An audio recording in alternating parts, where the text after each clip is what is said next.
बच्चों, आज हम आपकी पुस्तक सरस्वती मंथन मेरा अपना व्याकरण कक्षा 5 के तीसरे पाठ का अध्ययन करेंगे। बच्चों, हमारा तीसरा पाठ है शब्द रचना। शब्द रचना को हम अंग्रेजी में वर्ड फॉर्मेशन कहते हैं। बच्चों, इस चित्र को देखें। बच्चों, यहाँ शिक्षक ने ब्लैक बोर्ड पर कुछ शब्द लिखे हैं। आप हैरान होंगे कि अध्यापक ने यह क्या लिख दिया। क्या कोई बता सकता है कि इनका क्या अर्थ है? इनका अर्थ है कमल, बादल, मछली। वर्णों के समूह से शब्द बनते हैं, किंतु ये वर्ण सही ढंग से लिखे हों तभी अर्थ समझ में आता है। वर्णों का वह समूह जिसका उचित अर्थ हो शब्द कहलाता है। अर्थ के आधार पर शब्द के प्रकार सार्थक और निरर्थक। सार्थक शब्द वर्णों के मेल से बने ऐसे शब्द जो निश्चित अर्थ देते हैं, उसे हम सार्थक शब्द कहते हैं। जैसे कलम, डिब्बा, बतख, सड़क आदि। सार्थक शब्द अनेक प्रकार के होते हैं, जैसे पर्यायवाची शब्द, विपरीतार्थक शब्द, अनेकार्थक शब्द, वाक्यांश के लिए एक शब्द आदि। दूसरा है निरर्थक शब्द। वर्णों के मेल से बने ऐसे शब्द जिनका कोई अर्थ नहीं निकलता निरर्थक शब्द कहलाते हैं। जैसे मलक, बबाडी, खतब, रकस आदि। हमारा तीसरा पाठ है शब्द रचना, वर्ड फॉर्मेशन।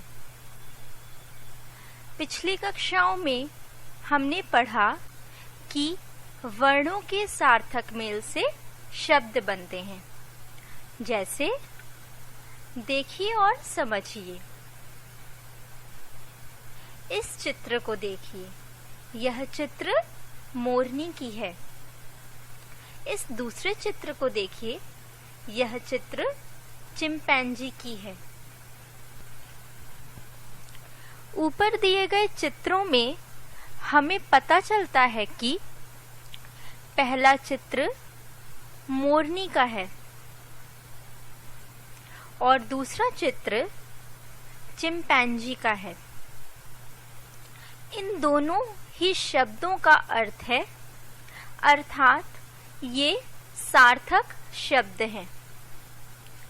यदि हम मोरनी का वर्ण विच्छेद करें तो मोरनी म जमा ओ जमा र जमा अ जमा न जमा ई। अब चिंपैंजी का वर्ण विच्छेद करें तो चिंपैंजी का वर्ण विच्छेद है च जमा ई जमा म जमा प जमा ए जमा न जमा ज जमा ई। अब यदि हम मोरनी के वर्णों को इधर उधर कर दें, जैसे र जमा अ जमा म जमा ई जमा न जमा ओ, तो हमें रमीनो मिलता है। और यदि ऐसा ही कुछ चिंपैंजी के साथ करें, जैसे ज जमा ई जमा म जमा च, जमा ए, जमा न, जमा प, जमा ई, तो हमें मिलेगा चिम्पैंजी। क्या रमीनो या चिम्पैंजी का कोई अर्थ है? नहीं। वर्णों को आपस में मिलाने से वे एक नया अर्थ बनाते हैं। इसे सार्थक समूह को शब्द कहते हैं। वर्णों के सार्थक समूह को शब्द कहते हैं। यहाँ मोरनी और चिम्पैंजी वर्णों के सार्थक समूह हैं, जिसका एक अर्थ है, जबकि रमीनो या चिम्पैंजी का कोई अर्थ नहीं है। अतः मोरनी और चिम्पैंजी शब्द हैं। शब्दों के भेद। शब्दों को 3 आधार पर बांटा गया है। शब्दों के भेद। पहला, उत्पत्ति के आधार पर, दूसरा प्रयोग के आधार पर और तीसरा बनावट के आधार पर। पहला, उत्पत्ति के आधार पर शब्द 4 प्रकार के होते हैं। क तत्सम, ख तद्भव, ग देशज और घ विदेशी। विदेशी मतलब आगत। क तत्सम शब्द। जो संस्कृत शब्द हिंदी में प्रयुक्त होते हैं उन्हें तत्सम शब्द कहते हैं, जैसे सूर्य, पृथ्वी, प्रथम, सर्प आदि। ख तद्भव शब्द। जो शब्द संस्कृत शब्दों में कुछ बदलाव के बाद बने हैं, इन्हें तद्भव शब्द कहते हैं, जैसे कान। कान को हम संस्कृत में कर्ण कहते हैं। घी, घी को घृत कहते हैं। सूरज को सूर्य कहते हैं और घोड़ा घोटक कहते हैं आदि। तत्सम तद्भव शब्द के कुछ उदाहरण। तत्सम, प्रथम और तद्भव में पहला स्वर्ण, सोना, दंत, दांत, आम्र, आम, कर्ण, कान, कार्य, काम, दुग्ध, दूध, सर्प, सांप, अग्नि, आग, चंद्र, चांद, हस्त, हाथ, रात्रि, रात। ग देशज शब्द। देशज, अगर देशज का हम वर्ण विच्छेद करें तो देश जमा ज मतलब जन्म, मतलब देश में ही जन्मे हुए। ये देश में ही प्रचलित विभिन्न बोलियों व भाषाओं से बने हैं, जैसे गाड़ी, खिड़की, पेट, पगड़ी, जूता आदि। घ विदेशी शब्द। विदेशी शब्द वे शब्द हैं जो दूसरे देशों की भाषाओं से हिंदी में आए हैं। इन्हें आगत शब्द भी कहते हैं, जैसे रुमाल, स्कूल, बंदूक, स्टेशन आदि। दूसरा है प्रयोग के आधार पर शब्द दो प्रकार के होते हैं, क विकारी शब्द और ख अविकारी शब्द। क विकारी शब्द लिंग, वचन और काल के कारण जिन शब्दों में परिवर्तन आ जाता है वे विकारी शब्द कहलाते हैं। संज्ञा, सर्वनाम, क्रिया और विशेषण से ये विकारी शब्द हैं। ख अविकारी शब्द जिन शब्दों में किसी भी स्थिति में कोई परिवर्तन नहीं आता वे अविकारी शब्द कहलाते हैं। क्रिया विशेषण संबंध बोधक, समुच्चय बोधक तथा विस्मयादि बोधक ये अविकारी शब्द होते हैं। इन्हें अव्यय भी कहा जाता है। तीसरा है बनावट के आधार पर शब्द तीन प्रकार के होते हैं। क ऋण शब्द जिन शब्दों के टुकड़े नहीं किए जा सकते वे ऋण शब्द कहलाते हैं। यदि इन शब्दों के टुकड़े करें तो इनका कोई अर्थ नहीं निकलेगा, जैसे दूध, चीता, रवि आदि। ख यौगिक शब्द दो शब्दों के योग से बनने वाले सार्थक शब्द यौगिक शब्द कहलाते हैं। यदि इन शब्दों के टुकड़े नहीं जाएं तो वे खंड भी सार्थक होते हैं, जैसे पुस्तकालय पुस्तक यानी किताब जमा आलय, आलय मतलब घर।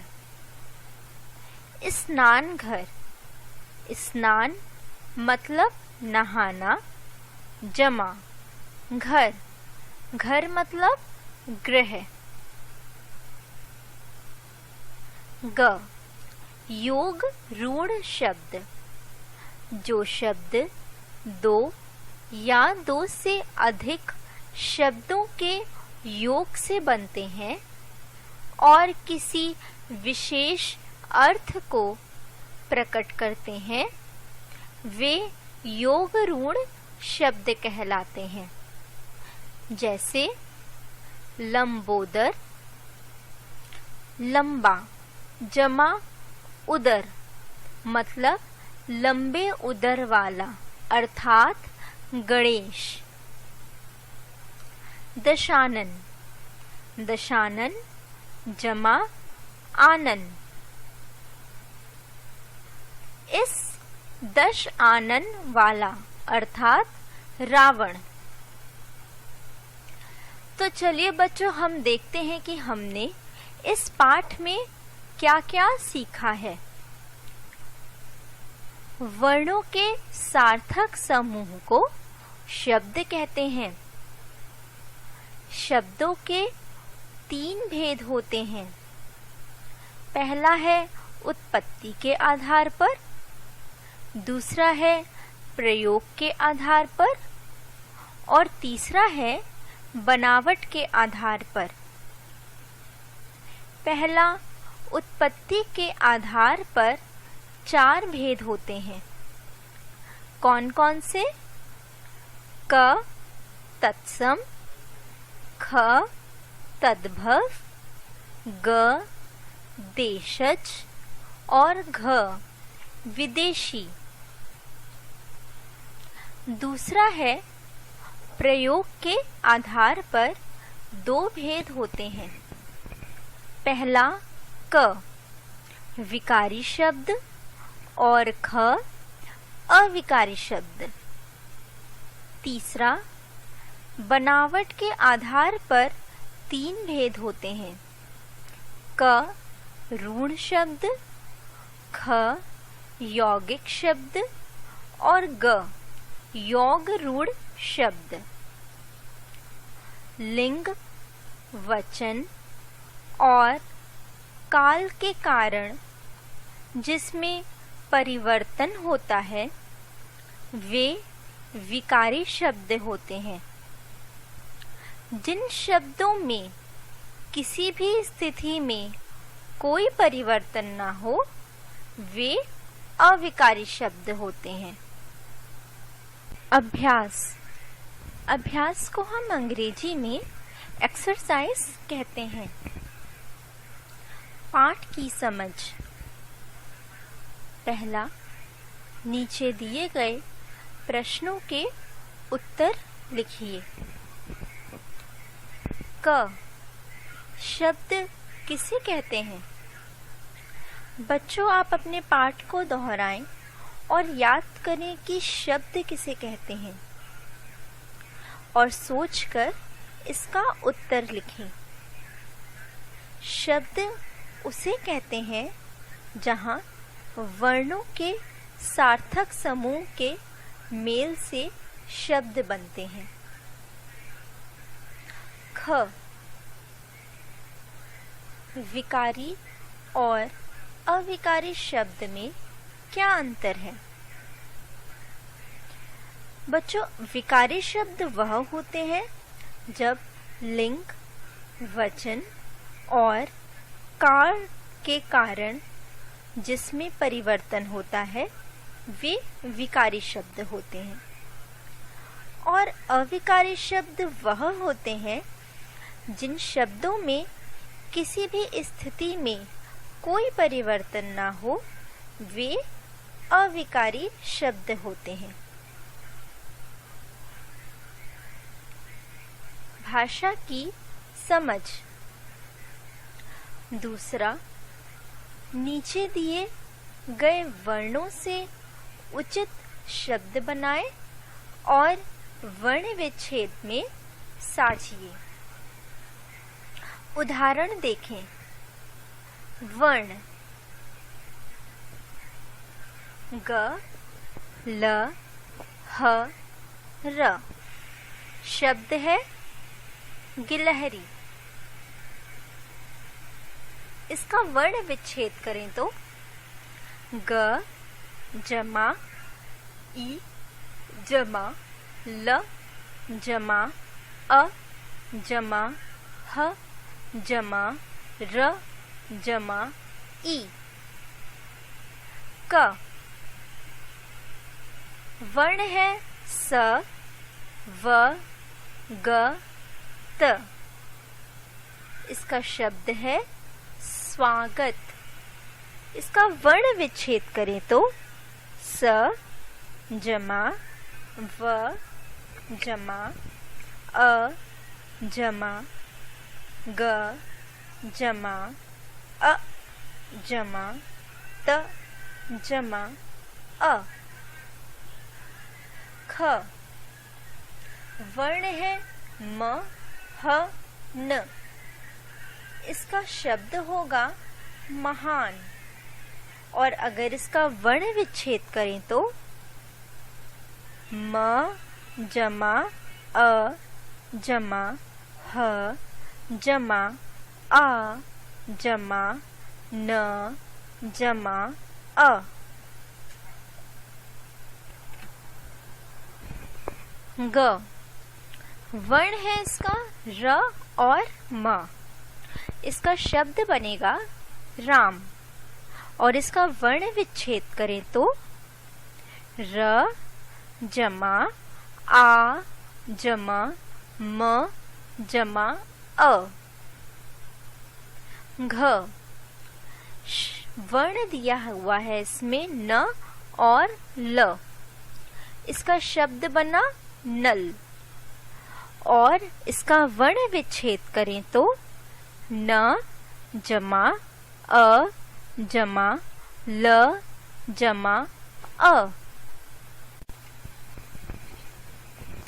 अंग, इसका वर्ण दिया है न व और क। इसका शब्द बना नाविक, और इसका वर्ण विच्छेद करें तो न जमा आ जमा व जमा इ जमा क जमा अ। तीसरा, नीचे दिए गए वर्णों को सही क्रम में लगाइए। तीहा, इसका सही शब्द बनेगा हाथी। रुद्र म, इसका सही शब्द है अमरूद। र काबे, इसका सही शब्द है बेकार। ली मच, इसका सही शब्द है मछली। ताबला, इसका सही शब्द है तालाब। कल्बा, इसका सही शब्द है बालक। दलबा, इसका सही शब्द है बादल। सविका, इसका सही शब्द है विकास। लाठ पाशा, इसका सही शब्द है पाठशाला। रोंगदा, इसका सही शब्द है घरौंदा। चौथा, उत्पत्ति के आधार पर शब्द कितने प्रकार के होते हैं? प्रत्येक के 3-3 उदाहरण लिखिए। उत्पत्ति के आधार पर शब्द 4 प्रकार के होते हैं। कौन कौन से? पहला, तत्सम शब्द। तत्सम शब्द के उदाहरण हैं सूर्य, पृथ्वी, सर्प और आदि। दूसरा, तद्भव शब्द। तद्भव शब्द के उदाहरण हैं कान, काम, आग आदि। संस्कृत में कुछ बदलाव से बने शब्द। तीसरा है देशज शब्द। इसके उदाहरण हैं गाड़ी, खिड़की, पेट आदि। अपने देश के विभिन्न क्षेत्रों में बोले जाने वाले शब्द। चौथा है विदेशी शब्द। इसके उदाहरण हैं संदूक, बंदूक, स्टेशन आदि। विदेशी शब्द से आए शब्द। पांचवा, नीचे दिए गए शब्दों के तद्भव रूप लिखिए। प्रथम का है पहला। दंत, दंत का है दांत। दुग्ध, दुग्ध का है दूध। अग्नि, अग्नि का है आग। कार्य, कार्य का है काम। आम्र, आम्र का है आम। भाषा की परख। छठा, दिए गए शब्दों में से रूढ़, यौगिक और योग रूढ़ शब्द अलग कीजिए। पुस्तकालय, देवता, दशानन, चीता, देवालय, रवि, नल, पूजा घर, पीतांबर, राष्ट्रपिता, लंबोदर और नीलकंठ। तो ऋण में आएगा देवता, चीता, रवि और नल। यौगिक में आएंगे शब्द पुस्तकालय, देवालय, पूजा घर और राष्ट्रपिता। योग ऋण में आएंगे दशानन, पीतांबर, लंबोदर और नीलकंठ।